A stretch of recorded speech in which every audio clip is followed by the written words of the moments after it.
Well, welcome back to my channel. Here we are with week 5 of the NCAA indoor track season. And week 5, a little bit fewer performances of note, but certainly some we do need to discuss. We only had a total of 7 number one performances, but we'll make sure we address them. So today's format will be a little shorter, but we had a pretty good weekend all around. The team rankings came out, they were updated, and it reflected, I think, more where I thought they should be. So initially, the plan was to have the team rankings video come out this past week, but I thought, no, this week we'll certainly do it. We'll dive deep in and take a look because there have been some noticeable changes as the picture starts to become more clear because we had some noticeable distance runners compete. Not a lot of change on the distance side. In fact, no number one performances from distance. However, there were some performances of note. So, without further ado, let's go ahead and get started. And we'll break it off into sections today. Section 1, which will be our sprints and hurdles. Section 2 will be the jumps and the field event.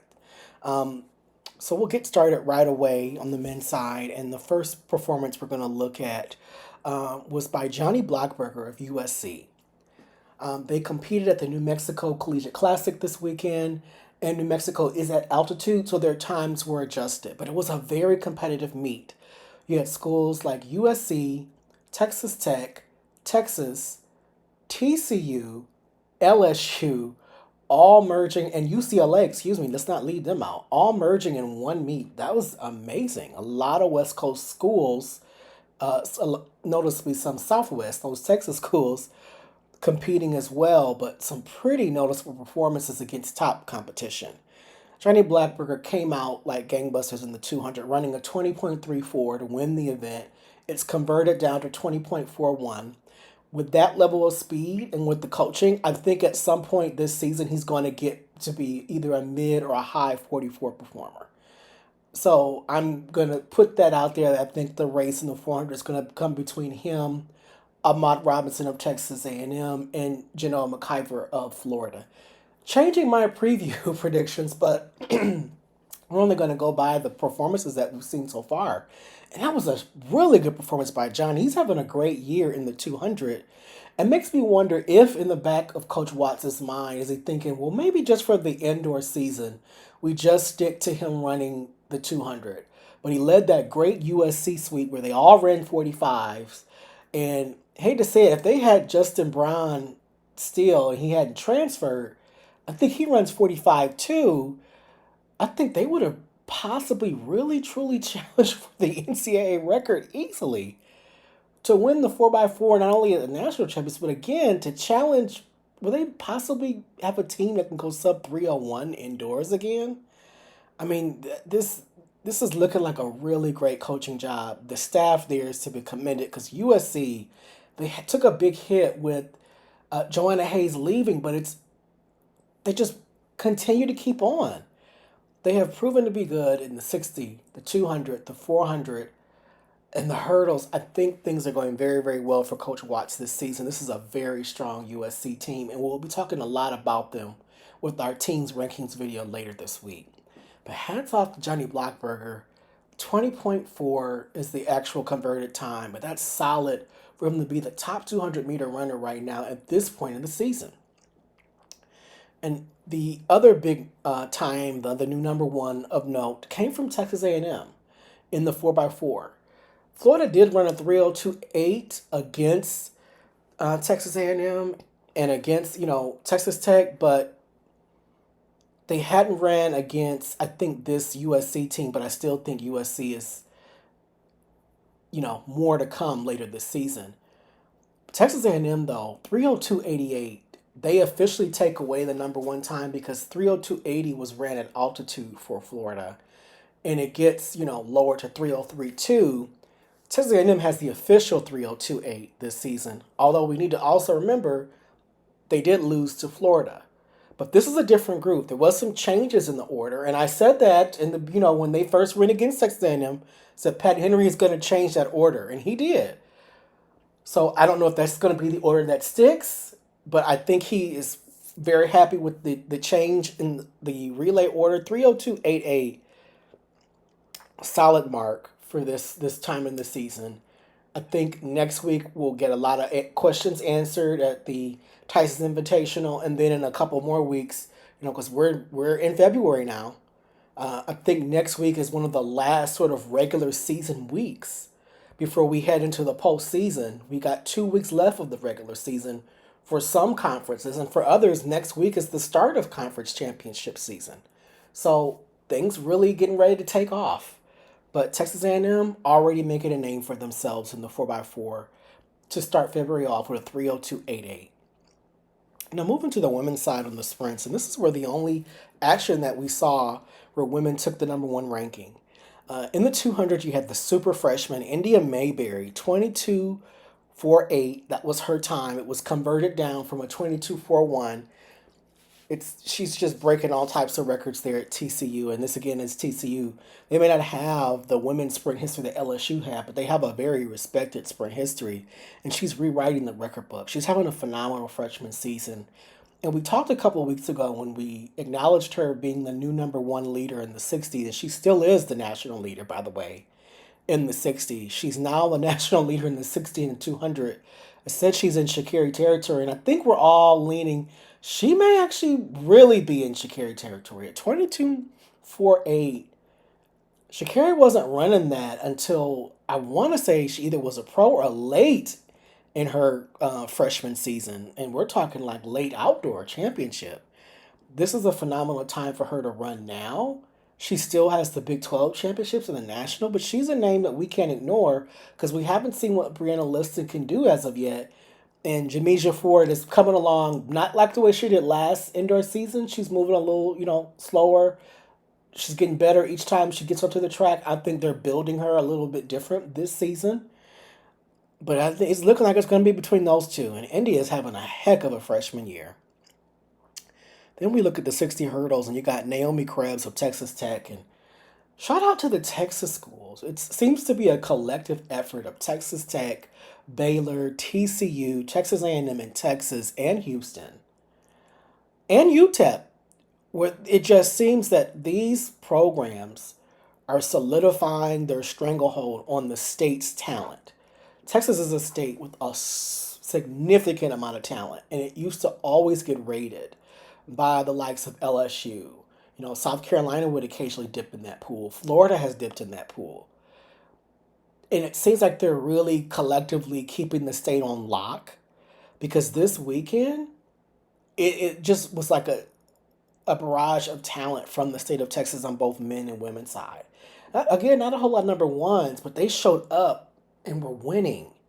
And the marks were still pretty solid, specifically in the hurdle events, because you got the number one time coming from a Texas Tech athlete and number two time from a Texas A&M athlete. But Naomi Krebs of Texas Tech, 7:99. She's our first sub-8 runner of the year. Her initial time was 7:97. It was converted down. She's not a name we've mentioned at all on this channel. And gotta acknowledge her now. She's the first one under 8 seconds. We were waiting to see who it was going to be.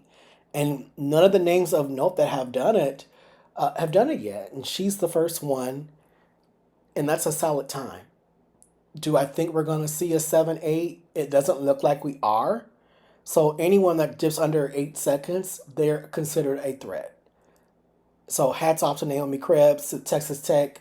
Texas Tech's program is doing a phenomenal job with their sprinters and hurdlers. And I think a lot of the attention falls on the men's side. But you cannot ignore the women's side, specifically this year. And yes, they're recruiting a lot of athletes from Nigeria. You got to get athletes where you can. This is a very difficult college competition for Division I schools. The name of the game is to win the national title, and you have to take whatever top recruits are available. So you get a bunch of American kids to tell you no, well, you go abroad and you get those athletes that compete. And Texas Tech is saying, we're going to take whoever is ready to come compete for Texas Tech at a high level. And she's one of those, Naomi Krebs, 7:99, the only sub-8 performer of the year. Texas Tech is coming on the women's side too, so we have to get used to it and be prepared. The next step for them is, can they get those 400 runners? And it looks like they're heading in that direction. Now moving on to the next section, we're going to look at the jumps and the multi. And this is primarily on the men's side because there were no other number one rankings or number one performances, excuse me, on the women's side. So we look in the high jump, and you've got Kason O'Reilly of Texas State. He was at Arkansas. He's now at Texas State. Have not mentioned him on the channel, but he's now the number one mark in the high jump, 7 feet 4.5, 2.25 meters. This continues to remain a wide open event. I'm still looking forward to seeing who's going to be the one left standing come indoor championship time. Because whoever is the number one come indoor champion does not mean it's going to automatically carry over to outdoor. They just get the target on their back and they get the hardware, which is really worth it because all that work you put in during the conditioning, the preseason work, it all, you want to win a title. But this is a very wide open field.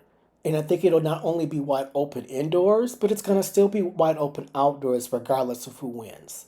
This doesn't have a solid name like a Vernon Turner like we've had the past couple years or Romaine Beckford.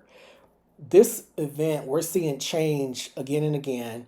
Again, we may see Wilson of Nebraska reclaim this come, this weekend at Tyson Invitational or whatever meets they're having that Nebraska competes at. But right now, the guy on the top of the mountain is Kason O'Reilly. In the long jump, this to me was the biggest name this weekend because he's already the national leader in the 60-meter dash, and now he's a national leader in the long jump.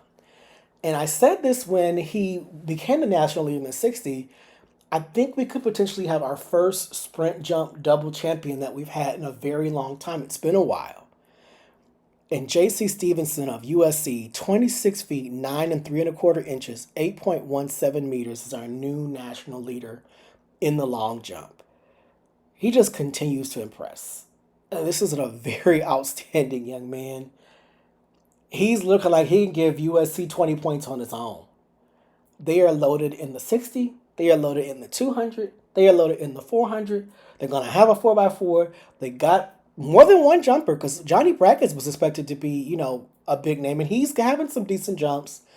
But they got Johnny Brackens in the high hurdles. So it's going to be a tough USC team to beat. And I think this is, one of the most talented athletes out there. Can he really be the guy to win both the long jump and the 60? Maybe. And then in the multi-event, the heptathlon for men indoors, Peyton Bear of Mississippi State, who I mentioned last outdoor season because he's also, known as the older brother of Gatlin Bear, who's an insanely fast receiver, more of a football player now, but his brother has 10-2, 10-1 speed.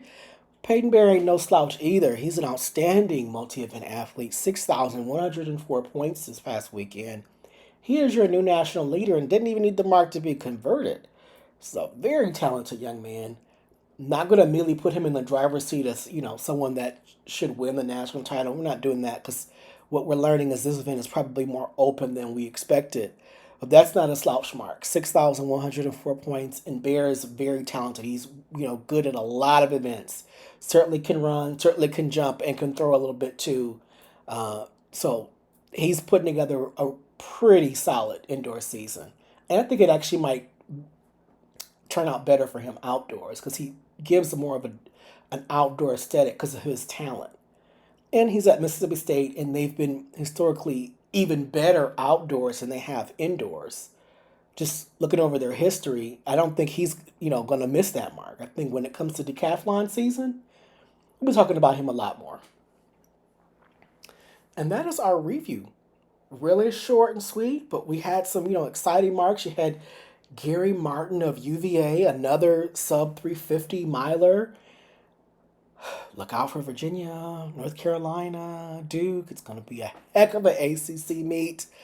If you're a fan of distance events, the ACC is probably going to be where you get, your feel. The Big 12 will be, pretty good too because you're going to have Iowa State, you're going to have BYU, you're going to have Texas, you're going to have Oklahoma State.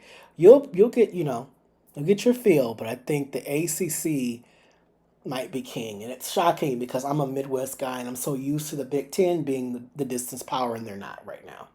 It is between the Big 12 and the ACC, and I think the SEC might actually be third because Arkansas has got a pretty strong group. So does Alabama. So does Florida. So does Tennessee. So does Vandy. They got a decent group. It's Vanderbilt. Probably more so on the women's side. But this is going to be an interesting conference championship discussion. I look forward to having the conversation about the rankings, as I'm curious to know what your thoughts and opinions are. Because I don't think we're all in agreement on that because the list shifted dramatically, and I said there's a lot to discuss here. So I look forward to speaking with you later on this week. Please like, share, comment, subscribe, and I will see you in the next one. Thank you again for your support.